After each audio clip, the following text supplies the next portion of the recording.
გაფრთხილდით ძმებო, რომ ვინმე თქვენგანს არ გქონდეს და ადამიანი რომელიც ღვთისნებას ეწინააღმდეგება მთლიანობაში მას ეკლესია უწოდებს ურწმუნოს. მიუხედავად იმისა, რომ ქრისტეს ღმერთობის ფაქტობრივად შეიძლება ჯეროდეს. ხოთაშორის ქრისტეს ღმერთობის ფაქტობრივი დაჯერება, როცა ქრისტეს ღმერთი ამის რო გჯერა და მაინც ურწმუნო რო ხდები, ეს ნიშნავს იმას, რომ ღვთისნებას ეწინააღმდეგები, როგორც მეტნაკლებად გავიგეთ.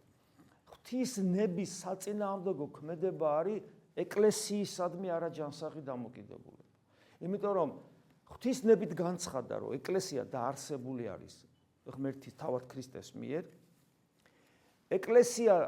რეალიზდება ზიარებით, იმიტომ რომ პავლე მოციქული ამბობს, რომ ჩვენ ვიკრიბებით ეკლესიად და ზიარებაზე გვესაუბრება ამ დროს და როცა ზიარებით ეს არის ზუსტად ეკლესიის შეკრება და ეკლესია ამავე დროს არის სვეტი და სიმტკიცე ჭეშმარიტებისა. იმიტომ რომ მასში ღიებს სულიწმინდა ღმერთი და ამიტომაც მისი სიტყვა არა რომელიმე ერთი პიროვნების სიტყვა, არამედ მისი სიტყვა როგორც ასეთი, ანუ კრებსითად, საუკუნეებში გამოტარებული, არის ჭეშმარიტება, იმიტომ რომ სულიწმინდა ღმერთი მეტყველებს ეკლესიის მიერ, იმიტომ რომ ეკლესია ქრისტეს სხეულია, ესე რომ არ იყოს, მაშინ ეს ნიშნავდა, რომ ღმერთმა მიგვატოვა,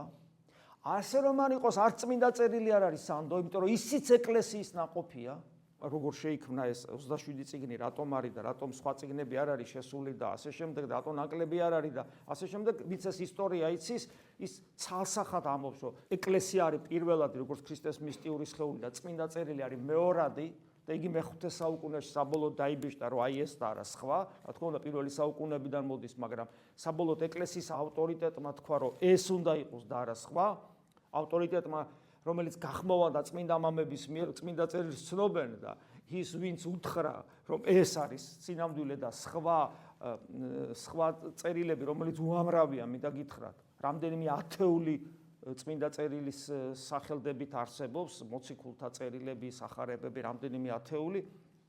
ათეული და მხოლოდ ეს 27-ზე თქვა ეკლესიამ რომ ეს არის და შეროცა ეკლესიის ავტორიტეტს ენდობი იმაში რომ ეს არის და არა სხვა და დანარჩენში ეკლესიას გვერდზე გაწევ ეს სადავრი ლოგიკაა ხო აი ეს არის ამიტომ ეკლესია ხდება ავტორიტეტი რამე თუ არა ადამიანობის გამო არამედ იმის გამო რომ მასში ღმერთია და კიდევ ვიმეორებ ეს დასტურდება არა მარტო წმინდა წერილით არამედ საეკლესიო კრებებით იმ დოგმატებით რომელსაც ასევე პროტესტანტები იღებენ დოგმატებით ანუ საღვთო ბრძანება რომელიც წმინდა წერილშია მე გადმოცემული რომელიც ეკლესიამ მოგცა და მე ეკლესიამვე განმარტა რატომ ასე და არა სხვანაირად რატომ ამ ფორმულირებით და არა სხვა ფორმულირებით ეს ყველაფერი საეკლესიო კრებების მიერ მოცემულია და როგორ შეიძლება ეკლესიისადმი ნდობა გაგიქრეს იმ წამსვე ღმერთისადმი უკვე შეგეპარება და ამიტომ როდესაც მაგალითად ებრძვიან თუნდაც საქართველოს მართლმადიდებელ ეკლესიას მის იერარქიას მის დადგენილებებს და ეს მარტო საქართველოში არ ხდება. იგივე ხდება რუსეთში, იგივე ხდება უკრაინაში, იგივე ხდება საბერძნეთში, ხო არსებობენ ეს ჯგუფები, რომლებიც ასე ებრძვიან. თავარი აი როგორ მიხვდეს ადამიანი, რომ ესა თუ ის თეოლოგი იქნება, თუ ის სასულიერო პირი, თუ ყოფილი სასულიერო პირი, თუ ასე შემდეგ ტყუის და ესე იგი ეშმაკის საქმეს ასრულებს. შეხედოს მაძიებელი ადამიანის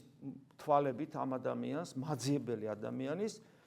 ადამიანი რომელიც ეძებს და არ იცის სად არის ჭეშმარიტება და უცებ ვიღაცა თეოლოგი ან ვიღაცა სასულიერო პირი ან ყოფილი სასულიერო პირი გამოდის და უსმენს და უცებ მაძიებელი თვალის ადამიანს რო უყურებ იმის ლაპარაკიდან გამომდინარე არავითარ შემთხვევაში არ მოგინდება რომ ეკლესიაში მიხვიდე არავითარ შემთხვევაში არ მოგინდება რომ წილვას დაესწრო ვიღაც მოძღვარს გული გაუხსნა აღსარება უთხრა და ეზიარო ამის სურვილი არ გექნება როგორც კი ამის სურვილი არ გიჩნდება და პირიქით საწინააღმდეგო გიჩნდება ვიღაცის მოსმენით, იცოდეთ რომ ის კაცი ეშმაკის საქმეს აკეთებს, რაც არ უნდა მართლმადიდებლობის დამცველად მოქონდეს თავი, რაც არ უნდა ეკლესია უყვარდეს და ასე შემდეგ.